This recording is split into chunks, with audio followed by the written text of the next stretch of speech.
Hey everyone, कैसे हो आप लोग।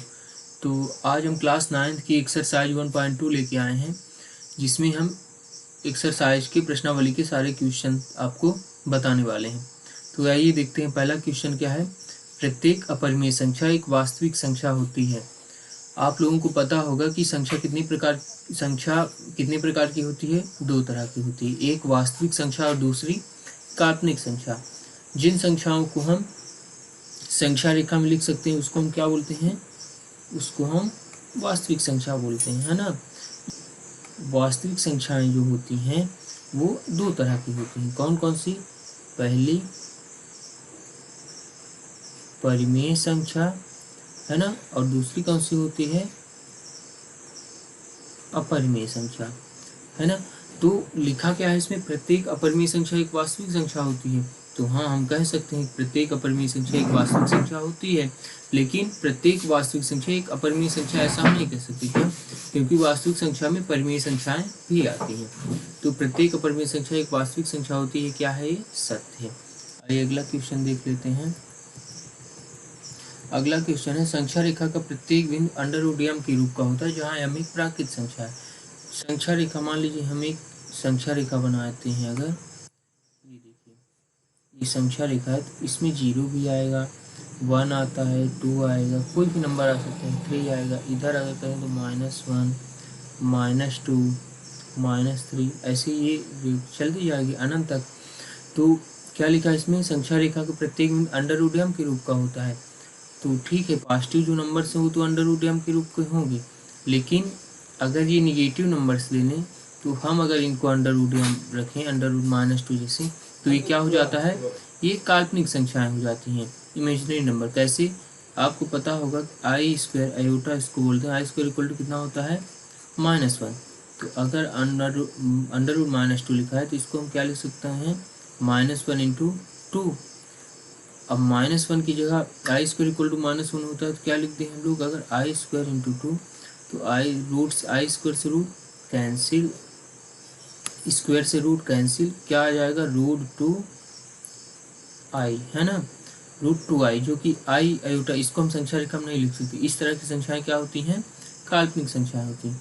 तो क्या हो जाएगा, संख्या रेखा प्रत्येक बिंदु अंडर रूट m के रूप का होता है जहाँ में प्राकृत, ये असत्य हो जाएगा क्योंकि ये निगेटिव नंबर्स हम नहीं लिख सकते। ठीक, फिर आगे चलते हैं। आगे हमारा क्वेश्चन है, प्रत्येक वास्तविक संख्या एक अपरिमेय संख्या होती है। प्रत्येक वास्तविक संख्या एक अपरिमेय संख्या होती है। तो अभी इसको बात पहले ही की है कि वास्तविक संख्या कितनी तरह की होती है, दो तरह की, पहली परिमेय और दूसरी अपरिमेय। तो प्रत्येक वास्तविक संख्या एक अपरिमेय संख्या नहीं हो सकती। क्यों? क्योंकि वास्तविक संख्या परिमेय भी होती है और अपरिमेय भी होती है ना। तो ये क्या है, ये असत्य है। ठीक, फिर आगे चलते हैं। आगे है, क्या सभी धन पूर्णांकों के वर्गमूल अपरिमेय होते हैं? यदि नहीं तो एक ऐसी संख्या के वर्गमूल का उदाहरण दीजिए जो एक परिमेय संख्या है। सभी धन पूर्णांक क्या कहलाते हैं?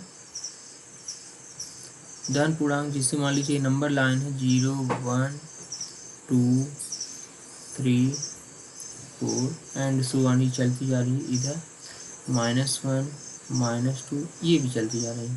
तो सभी धन पूर्णांक कहलाते हैं। ये नंबर 1 से लेके अनंत तक के नंबर ये धन पूर्णांक कहलाते हैं। ये -1, -2, -3 ये ऋण पूर्णांक मतलब निगेटिव इंटीजर्स कहलाते हैं। पूर्णांक को इंग्लिश में क्या बोलते हैं? इंटीजर्स। और 0 पूर्णांक होते हैं, ना तो ऋण होता ना ही धन होता।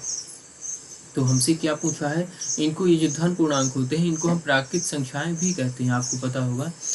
तो क्या लिखा है, क्या सभी धन पूर्णांकों के वर्गमूल अपरिमेय होते हैं?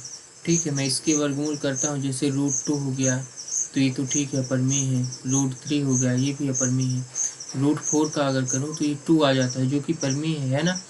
परिमेय संख्याएं क्या होती हैं, जिनको हम P/Q के रूप में लिख सकते हैं। P एंड Q क्या हो, पूर्णांक हो, और Q इक्वल टू मतलब हमारा हर क्या है, 0 नहीं होना चाहिए। तो 2 को हम 2/1 के रूप में लिख सकते हैं। P/Q हो गया, P/Q के रूप का हो गया, क्योंकि किसी में भी बटे 1 करेंगे, भाग 1 करेंगे तो क्या होगा, वो कोई अंतर नहीं होगा, हमारी वैल्यू उतनी ही, वैल्यू में कोई परिवर्तन नहीं। जैसे 5/1 लिख सकता हूँ, 1 पंचे 5, 5 ही ना आएगा। 6/6 में 6/1 करूँगा तो भी कोई अंतर नहीं आएगा, 6 ही रहेगा। तो P इक्वल टू यहाँ कितना आ गया, 2 हो गया। Q इक्वल टू कितना हो गया, 1। तो पी एंड क्यू क्या होनी चाहिए, इंटीजर्स पूर्णांक होनी चाहिए। तो पी बराबर 2 क्यू बराबर 1, दोनों पूर्णांक है ना, धन पूर्णांक है। और क्यू बराबर नॉट जी, क्यू बराबर 1 है, क्यू बराबर क्या 0 है, तो क्या होगी 2 एक परिमेय संख्या होगी। तो क्या हम बोल देंगे यहाँ, क्या सभी धन पूर्णांकों के वर्गमूल अपरिमेय होते? नहीं, सभी धन पूर्णांकों के वर्गमूल अपरिमेय नहीं होते। जैसे अंडर रूट 4 हो गया, अंडर रूट 9 हो गया, अंडर रूट 16 हो गया, है ना। अंडर रूट, अगर हम लिखें इसको, जैसे देखिए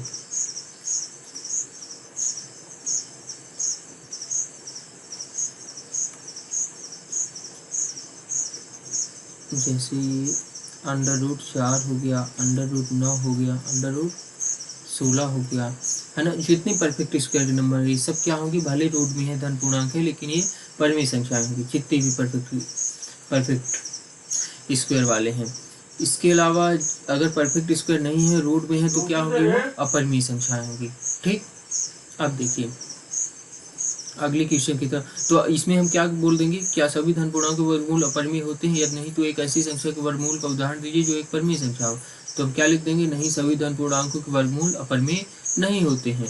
एक ऐसी संख्या आप क्या क्या दे सकते हैं, जैसे अंडर रूट 4 धन पूर्णांक है ना, इसका 2 हो जाएगा, ये परिमेय संख्या है। इसी तरह आप अंडर रूट 9 दे सकते हैं, अंडर रूट 16 दे सकते हैं, अंडर रूट 25 दे सकते हैं, और बहुत सारी संख्याएं आप दे सकते हैं जो भी परफेक्ट स्क्वायर की हैं। देखिए अगला क्वेश्चन है, संख्या रेखा में अंडर रूट 5 को निरूपित कीजिए। तो इसके लिए वैसे तो हमें पटरी, पेंसिल, चांदा, सुइया की आवश्यकता होती है, लेकिन हम आपको एक बेसिक आइडिया दे देते हैं ताकि आपसे बन जाए। सबसे पहले हम क्या करेंगे, सबसे पहले हम एक नंबर लाइन बनाएंगे। ठीक, नंबर लाइन नंबरिंग कर लेते हैं, 0 1 2, ये एकदम फिक्स होनी चाहिए, तभी हमारा जो निरूपण है वो सही आएगा।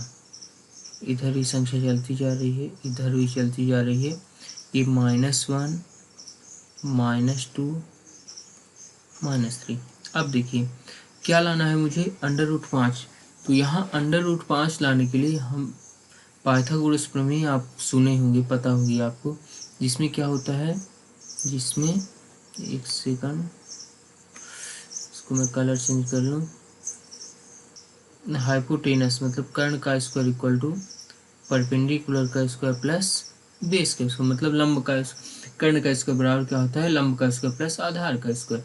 तो यहाँ हमें खुद से अपनी दिमाग से क्या करना है, अपनी दिमाग लगानी है, और कर्ण ऐसा मानना है कि परपेंडिकुलर मतलब लंब और आधार को ऐसा मानना है कि कर्ण हमारा क्या है, कर्ण हमारा √5 है।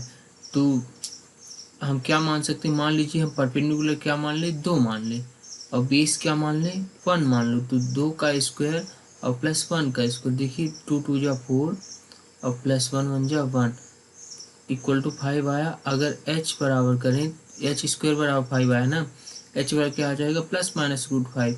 लेकिन चूंकि कर्ण है, कर्ण हमेशा क्या होगा, पॉजिटिव में होगा, तो इसलिए h इक्वल टू कितना आ जाएगा, √5। यहाँ पे हम आपको एक चीज़ और बता देना चाहते हैं, चाहे हम बेस यहाँ पे 2 मानते, चाहे परपेंडिकुलर 2 मान ले, चाहे आधार 2 माने, चाहे परपेंडिकुलर 2 मानो, बात एक ही है, हमारा जो निरूपण है वो सही आएगा, उससे फर्क नहीं पड़ेगा। तो सबसे पहले हम क्या कर लेते हैं, जो जो माने हैं उसको लिख लेते हैं। तो 0 से बेस कितना माने हैं, परपेंडिकुलर 2 माने हैं। मान लीजिए हम बेस 2 माने, अभी अधिक ताकि आसानी से हो, बेस 2 है और परपेंडिकुलर कितना है, तो एकदम 90 डिग्री पे ये खींच देना आपको, और फिर 0 से यहाँ एकदम काउंटर पे मिला देना। ये कितना है, 1 है ना परपेंडिकुलर, बेस कितना है, 2 है, और तो ये कितना आ गया है, हाइपोटेनस √5 आ गया है ना। तो अब यहाँ से एक सिंगी लगाएंगे, और यहाँ पेंसिल एक सिंगी में लगा के उसको खींच देंगे, तो यहीं कहीं आएगा, है ना, 2.14 कुछ होता है, तो यहीं कहीं आएगा, तो आप बना लेंगे।